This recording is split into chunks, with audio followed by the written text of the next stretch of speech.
Hello friends, welcome to Political Science Concepts. So today we'll be discussing features of Indian parliamentary system.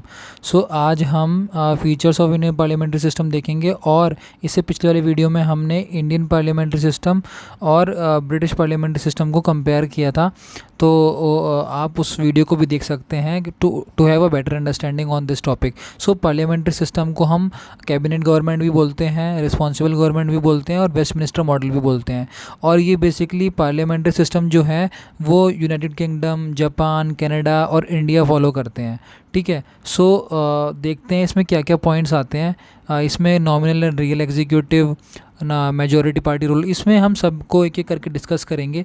ठीक है। सो political homogeneity, double membership, leadership of prime minister, dissolution of lower house and secrecy, ये कुछ points हैं। So let's one by one discuss.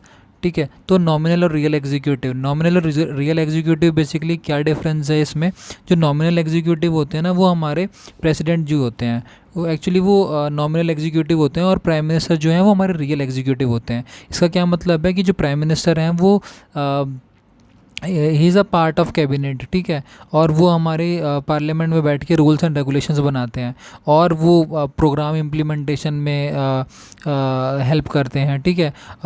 और उसके बाद जो president हैं वो कैबिनेट के मेंबर तो होते हैं, बट वो डायरेक्ट पार्लियामेंट में नहीं बैठते हैं। ठीक है। तो that's why he is prime minister is called head of the government. ठीक है। और जो प्रेसिडेंट है वो हेड ऑफ द स्टेट कहलाए जाते हैं। प्राइम मिनिस्टर क्या है कि वो एक्टिवली पार्टिसिपेट करते हैं इन इम्प्लीमेंटिंग और formulating the rules and regulations, but president क्या है कि वो सिर्फ उसमें पार्ट नहीं लेते हैं पार्लियामेंट में, बट उनका एक इम्पॉर्टेंट रोल होता है कि जो बिल पास किया गया है both the houses by council of ministers और द पार्लियामेंट ने, उसको एक्ट बनाने में जो उनका सिग्नेचर होता है वो बहुत इंपॉर्टेंट रोल प्ले करता है किसी भी बिल को एक्ट बनाने में। So that's why he is called as head of the state, और prime minister is the head of the government. He is मतलब लीडिंग द गवर्नमेंट। ठीक है। सो ये दोनों पिक्चर्स आपको इस स्टेटमेंट से डेफिनेटली सिम्बलाइज़ कर रही होगी कि जो प्राइम मिनिस्टर हैं वो लेफ़्ट हैंड साइड पे गवर्नमेंट की पॉलिसीज़ के बारे में इन्फॉर्म कर रहे हैं, और क्या क्या नए बिल पास हुए हैं, क्या इंफॉर्मेटिव चेंज गवर्नमेंट लेके आ रही है, किस तरीके से हम रिफॉर्म कर रहे हैं इंस्टीट्यूशंस को। ठीक है। On the right hand side president ji हैं जो हमारे, वो आर्म्ड फोर्सेस से सलामी ले रहे हैं। So this both photos signifies कि हेड ऑफ़ द स्टेट का क्या काम है और हेड ऑफ़ द गवर्नमेंट का क्या काम है। ठीक है। आगे बढ़ते हैं। Majority party rule, majority party rule में बेसिकली ये देखिए, ये एक फ़ोटो है बेसिकली आपके पास सामने, जो हमारे इंडिया का मैप है ना, तो उसमें बहुत सारी छोटी छोटी कॉन्स्टिट्यूएंसीज़ हैं अलग अलग स्टेट्स में। तो ये डेफिनेटली सिग्निफाई कर रहा है कि किस पार्टी का कितना वोट शेयर है, और जो पार्टी जितना ज़्यादा वोट शेयर लेके आती है उसकी ही गवर्नमेंट बनती है। ठीक है। अगर मैं आपको बताऊं कि मेजॉरिटी पार्टी रूल में क्या है कि लोकसभा में जब भी 5 ईयर्स के बाद इलेक्शन होता है, तो इस वक्त जो है 2022 में है हम, 543 सीट्स हैं टोटल मिला के लोकसभा में, और जिसकी 272 सीट्स आ गई वो गवर्नमेंट बना लेगा। ठीक है। इसी पिक्चर में अगर हम देखेंगे तो जो ऑरेंज कलर है वो सबसे ज़्यादा फैला हुआ है। ठीक है। तो डेफिनेटली बीजेपी की फुल मेजॉरिटी की गवर्नमेंट है, कोलिशन वाली गवर्नमेंट नहीं है। ठीक है। तो ये सिग्निफाई कर रहा है, और ये छोटे छोटे अलग अलग कलर्स हैं, ये डिफरेंट पार्टीज़ को डिनोट कर रहे हैं। ठीक है। सो इसमें टोटल मिला के ये होता है कि जो पॉलिटिकल पार्टी है वो सबसे ज़्यादा सीट्स लेके आएगी, उसकी गवर्नमेंट बनेगी, और जो लीडर होगा उस पार्टी का वो प्राइम मिनिस्टर बनेगा, और उसको ओ से दिलवाएंगे प्रेसिडेंट। ठीक है। और अदर्स जो मिनिस्टर्स जो अपॉइंट करवाएंगे, उन प्राइम मिनिस्टर की एडवाइस के ऊपर प्रेसिडेंट जी जो हैं वो अदर मिनिस्टर्स को अपॉइंट करेंगे। ठीक है। और अगर किसी की भी मान लीजिए यहाँ पे ऑरेंज कलर कम होता, तो डेफिनेटली बात है कि जो प्रेसिडेंट हैं वो इनवाइट करते कोalition गवर्नमेंट के लिए, मतलब आप अपनी कोalition पार्टीज़ को इनवाइट करते कि आप गवर्नमेंट बनाने के लिए क्लेम करें। ठीक है। तो ये मेजॉरिटी पार्टी रूल होता है यहाँ पे। ठीक है। अगर अब आते हैं कलेक्टिव रिस्पॉन्सिबिलिटी में। कलेक्टिव रिस्पॉन्सिबिलिटी क्या होती है बेसिकली, जो काउंसिल ऑफ मिनिस्टर्स होते हैं ना, लोकसभा में लोग होता है कि जो डिसीजन लिया जाता है ना कैबिनेट मीटिंग में, तो वो सभी मिनिस्टर्स के ऊपर, सभी काउंसिल ऑफ मिनिस्टर्स के ऊपर बाइंडिंग हो जाता है, यानी कि आप उससे सहमति रखना ही रखना पड़ेगा जो भी डिसीजन कैबिनेट की मीटिंग में फाइनलाइज हुआ है। और अगर आप उससे असहमत हैं तो डेफिनेटली आपका रेजिग्नेशन लिया जाएगा। और मतलब बेसिकली कलेक्टिव रिस्पॉन्सिबिलिटी का क्या मतलब है, स्विम टुगेदर और सिंक टुगेदर, ये जाए यानी कि साथ ही तैरेंगे या साथ ही वापस जाएंगे। तो इसका मतलब क्या है, साथ ही वापस जाएंगे का क्या मतलब है कि इसमें कई बार ऐसा होता है कि कोई पॉलिसीज़ गवर्नमेंट ले आई बट उससे अपोजिशन पार्टी क्या है, ना खुश है, और बाकी पब्लिक में भी आउटरेज हो गया है कि भाई ये पॉलिसी कैसे ले आई गवर्नमेंट। ठीक है, तो सडनली क्या होता है कि कुछ लोग जो होते हैं गवर्नमेंट में उससे इत्तेफाक नहीं रखते, तो क्या अपोजिशन क्या करती है कि नो कॉन्फिडेंस मोशन ले आती है उस पॉलिसी के ख़िलाफ़।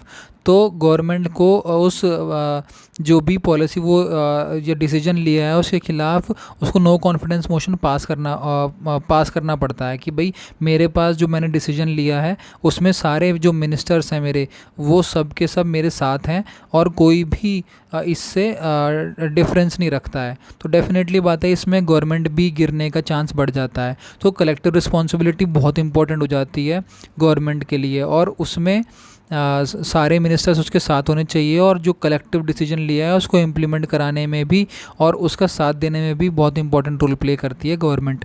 ठीक है, तो उसमें आगे बढ़ते हैं। सो ये एक पिक्चर है, बेसिकली ये कलेक्टिव रिस्पॉन्सिबिलिटी को ही रिप्रेजेंट कर रहा है। यहाँ पे कोई भी डिसीजन लिया जाएगा तो वहाँ पे पब्लिक के सामने आपको उस डिसीजन को डिफेंड करना होगा। ठीक है, और नो कॉन्फिडेंस मोशन का भी सामने आ जाता है यहाँ पे, तो आप एग्री ही करना पड़ेगा आपको, नहीं तो आप रेजिग्नेशन दे दिया जाएगा आपके हाथ में। ठीक है, सो पॉलिटिकल होमोजेनिटी का क्या मतलब होता है, पॉलिटिकल होमोजेनिटी का मतलब ये है कि जो मेंबर्स होते हैं काउंसिल ऑफ मिनिस्टर्स में वो सेम पार्टी से बिलोंग करते हैं। ठीक है, और वो सेम पॉलिटिकल आइडियोलॉजी को बिलोंग करते हैं। तो डेफिनेटली बात है पॉलिटिकल जो होमोजेनिटी है वो आ जाती है, कोई भी इत्तेफाक ना इत्तेफाक रखने वाली बात ही नहीं होती, सब सेम पार्टी से हैं, सेम आइडियोलॉजी है, सेम थॉट प्रोसेस है। तो डेफिनेटली बात है कि कुछ इधर उधर नहीं होता है, सब जो पॉलिसीज़ हैं वो आराम से पास होती हैं, कोई कुछ प्रॉब्लम नहीं होती। बट प्रॉब्लम होती है कोalition गवर्नमेंट में, जहाँ पे कंसेंसस के बेस के ऊपर रूल किया जाता है, यानी कि कोई दूसरा है और कोई दूसरा है, दोनों थॉट प्रोसेस डिफरेंट है, तो डेफिनेटली थोड़ी सी डिसीजन मेकिंग में प्रॉब्लम आती है, बट वहाँ पे कंसेंसस बनाना पड़ता है क्योंकि सरकार ना गिर जाए। ठीक है, तो इस तरीके से पॉलिटिकल होमोजेनिटी का वो सवाल है। जैसे कि यहाँ पे इस पिक्चर में ये है कि मोदी जी के सारे जो पीछे लीडर्स बैठे हुए हैं, ऑब्वियस बात है मेजोरिटी की गवर्नमेंट है, यहाँ पे सेम पार्टी सेम आइडियोलॉजी को फॉलो कर रहे हैं, सेम थॉट प्रोसेस, और डिसीजन मेकिंग ईजी हो जाता है। तो डेफिनेटली बात है पॉलिटिकल होमोजेनिटी आती है इससे। ठीक है, सो डबल मेंबरशिप आती है। डबल मेंबरशिप में क्या है, बेसिकली आपको मैं अगर थोड़ा सा इसमें डिफ़ाइन कर दूं मैं इसको कि भाई डबल मेंबरशिप कैसे, कि मैं आपको ये बताता हूँ कि जो पार्लियामेंट्री सिस्टम है ना, वो एग्जीक्यूटिव जो है वो अकाउंटेबल होते हैं लेजिस्लेचर के। सो एग्जीक्यूटिव का क्या मतलब होता है, एग्जीक्यूटिव का मतलब होता है कि जो डिसीजंस इम्प्लीमेंट करता है। ठीक है, उसमें कौन कौन से लोग आ जाते हैं एग्जीक्यूटिव में, प्राइम मिनिस्टर खुद आ जाते हैं, उनके काउंसिल ऑफ मिनिस्टर्स आ जाते हैं, और ब्यूरोक्रेसी आ जाती है। तो वो क्या करते हैं, इम्प्लीमेंट करते हैं डिसीजंस को। ठीक है, और लेजिस्लेचर क्या करता है, लेजिस्लेचर वो होते हैं पार्लियामेंट। पार्लियामेंट में क्या करते हैं, जो अपोजिशन पार्टी होती है वो क्वेश्चंस पूछती है सरकार से कि भाई आपने जो रूल बनाए हैं उसका कितना ग्रास रूट के ऊपर इम्प्लीमेंटेशन है, क्या चेंज वाकई में आ रहा है या फिर सिर्फ हवाई बातें हैं। सो उन क्वेश्चंस को रिगार्डिंग गवर्नमेंट को चेक में रखती है अपोजिशन पार्टी, लेजिस्लेचर। ठीक है, तो डेफिनेटली बात है, तो इसका मतलब ये हुआ कि एग्जीक्यूटिव हैं जो वो अकाउंटेबल होते हैं लेजिस्लेचर के, जस्ट बिकॉज ऑफ पार्लियामेंट उसमें वहाँ पे वो 3 सेशंस होते हैं ना, तो वहाँ पे आके उनको चेक दिया जाता है अपोजिशन पार्टी द्वारा, जो भी उन्होंने रूल्स एंड रेगुलेशंस बनाए हैं, जो भी उन्होंने पॉलिसीज़ फ्रेम की हैं, उनको चेक में लेके आने के लिए जो है एग्जीक्यूटिव वो वहाँ पे आके सवालों का जवाब देते हैं कि जो भी उन्होंने अब तक का काम किया है उनके ऊपर उनको सवाल फेस करने पड़ते हैं। और डेफिनेटली बात है तभी ये एग्जीक्यूटिव जो है वो अकाउंटेबल होते हैं लेजिस्लेचर के। तो that's why we are calling this system is parliamentary system ही कहते हैं इसको। सो अब डबल मेंबरशिप के ऊपर आते हैं। डबल मेंबरशिप का क्या मतलब है कि यहाँ पे जो लोग हैं जो गवर्नमेंट चला रहे हैं वो दोनों पार्ट होते हैं, दोनों का पार्ट होते हैं। वो एग्जीक्यूटिव का भी पार्ट हैं और वो लेजिस्लेचर का भी पार्ट हैं। कैसे कि एग्जीक्यूटिव का पार्ट ऐसे हैं कि भाई प्राइम मिनिस्टर और काउंसिल ऑफ मिनिस्टर्स वो हैं, वो खुद वहाँ पे बैठ के पॉलिसीज़ को इम्प्लीमेंट करवा रहे हैं। मान लें कि नेशनल पॉलिसी ऑफ एजुकेशन बन गई, या फिर कोई सिस्टम कोई रेलवे के ऊपर कोई कानून बना दिया, ठीक है। वो लेजिस्लेचर में तो हैं ही भाई, बीइंग उसमें पार्लियामेंट में, कि भाई लॉ मेकिंग बॉडी बना रहे हैं, मतलब लॉ बना रहे हैं वहाँ पे बैठ के सभी। जब वहाँ पे मेजॉरिटी पे साइन होता है तो वो आगे भेजते हैं। तो डेफिनेटली वो दोनों का पार्ट है, ठीक है। एक इम्प्लीमेंटेशन में पार्ट करते हैं एग्जीक्यूटिव में और लेजिस्लेचर में, जब वहाँ पे पार्लियामेंट में बैठते हैं, ठीक है।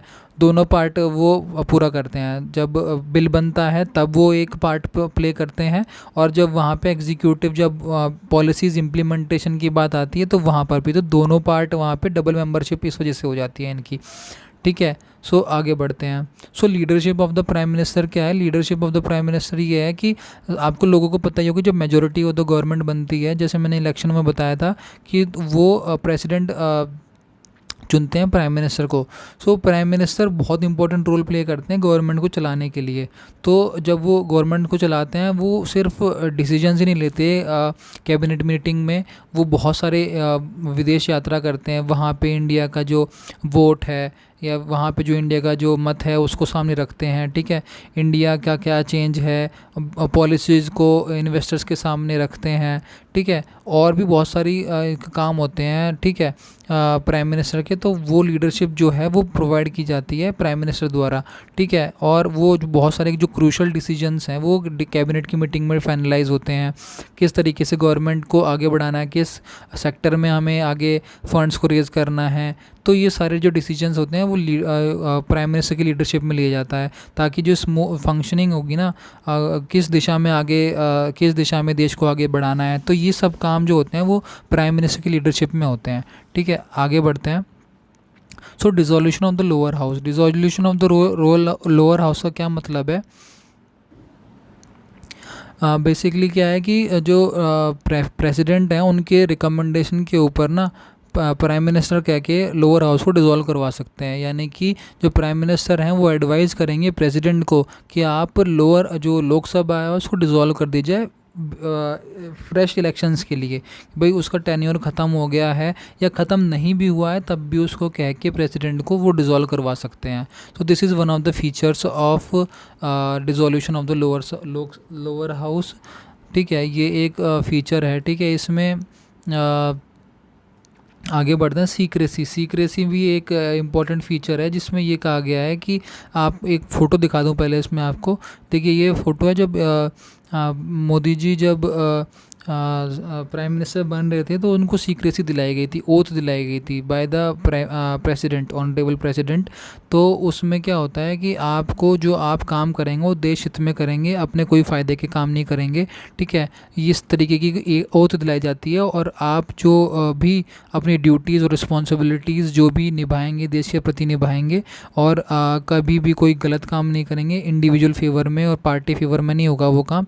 तो इस तरीके की जो सीक्रेसी की जो वो है वो दिलाई जाती है, ओथ दिलाई जाती है। और नॉट इवन प्राइम मिनिस्टर लेते हैं, ये सभी काउंसिल ऑफ मिनिस्टर्स ले जाती है, जिससे कि वो अपने काम को सत्यनिष्ठा से पूरा कर सकें। So thank you. Feel free to ask any question. If you have any doubt, please do comment down below.